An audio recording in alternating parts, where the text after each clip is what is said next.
I think we are definitely living through a world historical moment, an extraordinary shift in both power and perception. And it's very clear what is happening in the United States is a kind of implosion, really, of American power, of American legitimacy, and its ability to impose its own rules on the rest of the world is extremely limited. I think there's a broad recognition that that ability has been severely curtailed. Societies that start to modernize late, start to industrialize late. By late, I mean long after most powerful Western powers have industrialized and become superpowers, acquired disproportionate power in the case of United Kingdom, and had the ability, obviously, these Western imperialist powers to force powerful civilization states like China to do their bidding. Now, what happened, of course, starting in the early 20th century, was a process of liberation from Western imperialism. And I think you could see in retrospect that China's mission to liberate itself from these decades and decades of Western imperialism and the curtailing of its sovereignty, that has been the most successful of all the many such attempts, starting in 1949 with the establishment of national sovereignty, and of course with the expansion of the Chinese economy in recent decades. This is the most striking instance of a post-Western country, a late modernizing country, developing, becoming a superpower. Now, historically, the late modernizing power has been seen as a rival by the major Western powers, and it has been, in a way, checked and very strongly contained. A good example is Germany, of course, but even a better example is Japan. When Japan essentially tried to be a rival to Western imperialisms in Asia, it was very viciously attacked and contained. Now, China poses a completely different set of problems to the West because I think it invested very early in a project of accumulating national wealth and national power. I think the Western narrative insists on presenting China as this sort of demonic threat to the international world order. But what do we see now? Well, we see that China actually, simply by refusing to play this role, by refusing to wage wars, by refusing to kind of force countries around the world to swallow its ideologies, particular ways of thinking, is simply setting an example that there are other ways of being a powerful country in the world. And I think there is so much that is imperfect about China, but I would say at this point at least, China presents a much more attractive model to various countries around the world, various peoples around the world, in terms of just a model of a superpower that is not aggressively expansionist or indeed old-fashioned imperialist in the way the United States is now very clearly emerging as. Trump threatening to annex Greenland, threatening to make Canada a 51st state, turning Gaza into Riviera. All these smack of a certain kind of social Darwinist 19th century imperialism. So in a way, it's going back to a certain white supremacist mentality and outlook. So when you look at that and when you look at China, the differences are very stark. So whether or not you're pro-China or pro-India, whatever, you cannot avoid seeing that difference. I think we have to challenge that. We have to say, why is it inevitable? Simply because you've made so many deep investments in military technology, in your military bases, in this huge war-making machinery, not just investments in arms industries, but creating a whole intellectual industrial complex that spends most of its time justifying these absurdly expensive investments. So I think it's a whole system geared towards conflict making. And I think we have to be extremely wary of that. It constantly seeks new enemies all the time. This has really now become the biggest threat to world peace at this moment. And, there were, of course, some very wise Americans actually warning against this tendency right after the end of the Cold War, is that we've built up this huge defense war-making machinery. What are we going to do with it? We have to think about really kind of cutting it down. Otherwise, it's going to take over our domestic policy, our foreign policy.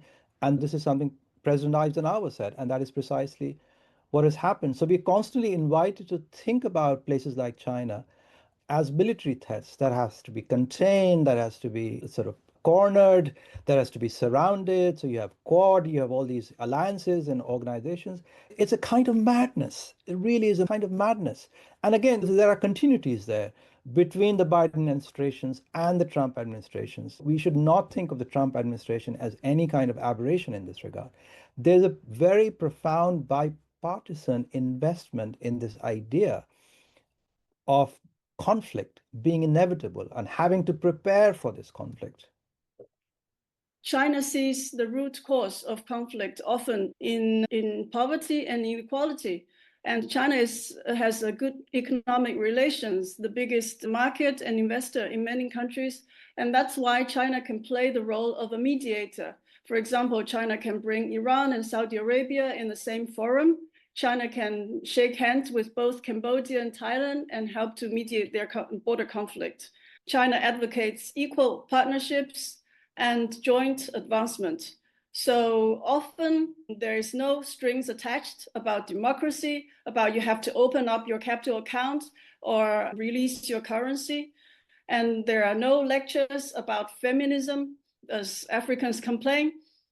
But listen to what host countries demand and try to satisfy those demands. How do you respond to those things that, constructive engagement is actually appeasement, and that the idea that China can be an objective mediator is laughable? I think, of course, different actors will hold different views as regards to Chinese behavior in the world. But I don't agree with that constructive engagement is a kind of appeasement. I think Chinese constructive engagement is following the international law, which is most of them are presented under the UN Charter. So it's not a kind of appeasement. I think it's a solution with long-term, or sustainable solution oriented without taking sides of the conflict. I think to be objectivity is purpose of this Chinese perception. Does China's role and model offer a viable alternative for global leadership? My answer is yes, if China wants. And I know it's a difficult one to answer, but look at this from the Middle East perspective, I don't see enough willingness to lead the global leadership. One word on Palestine and one word on Gaza. Thinking a lot about it, I also came to the conclusion that we need to ask one question. Can or is China interested in clashing with the US over Palestine? I think for me, this is the bottom line, because China has to be selective in its priorities and in the battles that it wants to choose. Would it choose Palestine and Gaza to show global leadership or not? So far, in full honesty, I don't think it did over the past 2 years. It did so many steps, took so many steps, so many declarations, but not enough to show that it can offer a viable partner. Here are 3 examples. It didn't, for example, offer a new coalition for reconstruction, for peace mediation, for development, although it did micro steps. It brought the Palestinian factions together to China. It, of course, did the Saudi-Iran mediation. So it's showing us that it can, if it wants. But then there is this question of offering a larger image of leadership when it comes to Palestine or not. And linking to what Banker said and the conversation earlier today, is China interested in investing in reinventing global governance institutions? Because how that has direct impact on Palestine. If it is really interested in not reforming, not reconfiguring, but really reimagining, reinventing global institutions, I argue that that will have a direct trickle-down effect on Gaza and on Palestine. And finally, is China interested in putting firm and solid sanctions on Israel to lead the world by example? When we talk about accountability, when we talk about globalship, then China needs to show a leadership that matters for global peace. and sanctions at this moment is a key word that China needs to entertain. The question if it will take that offer and show leadership by example. The current dynamics, right? The internal dynamics on the one hand, and also the current mediators which are on the table, right? So if indeed there's a call on behalf of the parties to the conflict to look for an alternative mediator, right? And this is something, of course, in any mediation process is important. You need to trust your mediator, right? So if the parties to the conflict here do not trust the US or Qatar or Egypt as well, then they may have to look at another party. So the demand should actually come from the parties themselves to the conflict, right? And then it opens potentially the floor for China to step in. It seems like China is hoping that there will be a strong enough regional body that would take charge in being at the front stage in resolving this issue, rather than China jumping over the regional countries and become the outside powers that dominate the issue and become the primary solution. That was exactly what the US has been doing. Not entirely successful, and in fact, in China's eyes, basically it's not very successful at all. And China basically wanted to avoid that. So I think that is partly the reason why China has been reluctant, but there will be basically much more forthcoming if there is a strong enough regional organization or entity that provides solutions. But China so far, again, I would say is relatively reluctant. You could do, someone say micro steps. Exactly. China is doing discrete micro steps here and there to facilitate certain delivery of humanitarian aids here and there. But China is not going to leap over ASEAN. I have spoken to many Chinese counterparts that say that this is ASEAN issue. If ASEAN step up, China will step up to back you up. China needs to co-lead or lead that coalition, not alone, but clearly with other actors to create a new global order. And here Palestine and Gaza offers a test. And that test is really crucial to see if this global order stands, because the global order that we have, the rule-based approach, that whole approach failed in this Gaza test. So what can we do to challenge that and to create something different? And China has a number of entry points and leverages. It's not a question of if it has leverage on Israel or not, in my opinion. It is how it can instrumentalize the leverage that it has in the region, especially in the Gulf, and the economic leverage that is there to reshape the region that is evolving. So a coalition and building a coalition is important because at the end of the day, a global leader creates space. It doesn't wait for a space to be open for this global leader. You're a global leader, you create that space. If you tell me that this global leader is finding refuge in the UN institution, I'm sorry, for me, that is not a global leader. It's a very difficult role for China to pursue, not because it does not want to pursue the role of underwriting global stability or being a stabilizer of note. Because if we think about Africa, when China began its African engagements, it was very much that kind of actor, even in the period of the decolonization, the independence, the relationship with independent movements in Africa. It played that role in terms of underwriting cooperation, engagement, partnership, etc. But I think the challenge that China, like every other actor now faces in the global architecture, is that we're sitting with a very uncertain, vulnerable, complex, and ambiguous global system. That the idea of the fragmentation of having a stabilizing actor or just one stabilizing actor becomes much more complex in terms of what the issue is and how you actually use your agency towards that cooperation. And I think that's the challenge we're seeing as China begins to look at capacities, the capabilities, and the distribution of resources in the global architecture. And so the idea of creating institutions that not necessarily are to just challenge the global order, but rather to provide that kind of nexus around, whether it's the digital Silk Road under the BRI, whether it's the Asia Infrastructure Investment Bank. More and more expectations China can play a more active role. But China hesitates to use leader or leadership because we don't like to use this maybe initiative to do something, but not leadership, because for our tradition and our culture and even power. So better understand different cultures between China and the United States, between the different traditions, of China and the United States, between different capacity or power, meaning of China and the United States. So about the culture, the U.S. is a promised land to the chosen people, the God bless America. China never said that. China thinks that all the human beings are born equal, not created equal. So that's the key differences between China and the United States. We are more circular. U.S. is more religious thinking. So that's the reason have a different understanding of intervention. And also China is non-alliance, independent foreign policy, because we treat each as equal. As the Buddhism said, 众生平等. China never colonized the world. So that's our tradition. So we are not interfering in domestic affairs. At the same time, China also do not understand so much as the UK and the US today, because we are just a newcomer of the world. Okay, so it's for a long, long time, thousands of years, China is inward looking. Even all on the heaven actually is in Eastern Asia, is in, so not globally. And the capacity differences between China and the United States. So trade is an area where China can act as a leader and a global balancing factor.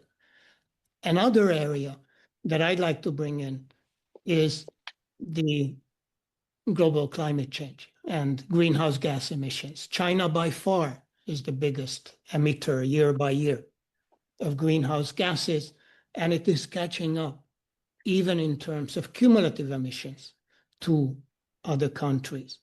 And as given the size, there will not be a solution to global climate change without China.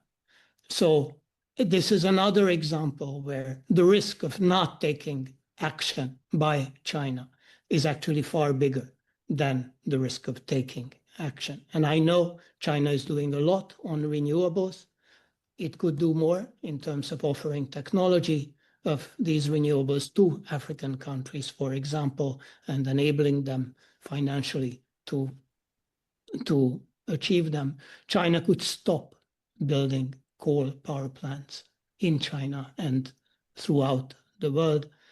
And China could be a lead in setting carbon prices. I think for me, a big question that it's extrapolated from this conversation and the previous panel is, what are you using mediation for? What's the purpose of mediation, and how you're trying to use mediation for whatever your relationship is with, whether it's the Asia region or it's Africa. And if we bring that down to the point you're making, Karim, about the prevailing issues or the prevailing engagements between African countries and China, I think it's very important to take note of the fact that the relationship China has with Africa as a continent gets very much confused, or it becomes part of this idea that we keep mentioning from an African perspective, that Africa is not a country, it's a continent. And therefore, China's engagement across the continent is very disparate. It's very diffused. I think there are about 4 or 5 countries that really push bigger level of the economic and trade engagement with China. I think this is a new area of learning. This is something also China is participating in the International Accountability Mechanisms Network. This is a network of global banking institutions and other actors who are investors in various large-scale projects to share learning about how to engage effectively with communities. I think it was very much, say, across the board, not just in China, but any of these development agencies, say 60, 70 years ago, it didn't exist. Then it existed in form, but not in substance. And then increasingly with so many situations and experiences of pushback, there's a lot of learning about the substance now. And I think that's really important. How do we have effective mediation, consultation, address power imbalance, address issues of voluntariness? This is a global learning process, and I think that there has been genuine efforts, and China has also contributed an important role, an important voice and learning to that conversation. I think there is a growing interest across the board in mediation at the global level. I think if we look at international conventions and for example, UN Convention on Law of the Sea or Convention on Civil Aviation, all of these call for mediation as a first step, and it's not always successful. There is a hot debate in China actually about whether China should change the policy of non-interfering domestic affairs. As a principle, as a tradition, we do not change and will not change. But how to define pure domestic affairs? For instance, North Korea go to nuclear weapons. This is against the Non-Proliferation Treaty. So according to the UN, China also joined the sanctions to North Korea before. So this is not pure domestic affairs. About the mediation, I think that there are three principles for China still keep that. The number one, mediation means you are not join one side against another side. Is it coexistence, not just peacefully, but also harmoniously. And then any mediation can be sustainable, not to harm to them either currently or in the long term. So that's basically, we still try to learn from other countries as well, how to mediate, but in their way they can accept. But most importantly, any mediation should be invited by both conflict sides, not just one side, and accepted by all, if you make a decision, and under the leadership of either local, regional organization or United Nations. What I get from this discussion, and it has been really a very rich discussion, is that a couple of things are converging. Obviously, China is a huge country and it has grown tremendously, so it has a lot to offer in terms of its experience. The world is now in an era of contested multipolarity. There is a growing chorus of countries or leaders who are talking with a zero-sum approach, and that poses a very, very big risk. And I would join Professor Ali in saying that China can positively contribute to a global learning process.